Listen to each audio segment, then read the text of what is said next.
Gumawa ako ng pizza. Hindi pa yan tapos, wala pa cheese. Pinapatigas ko pa yung cheese ko sa freezer. Yan. Pizza, Hawaiian, and yan.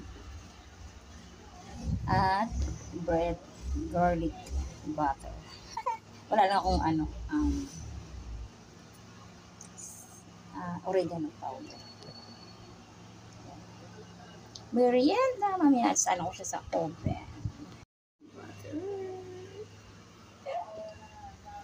Merienda.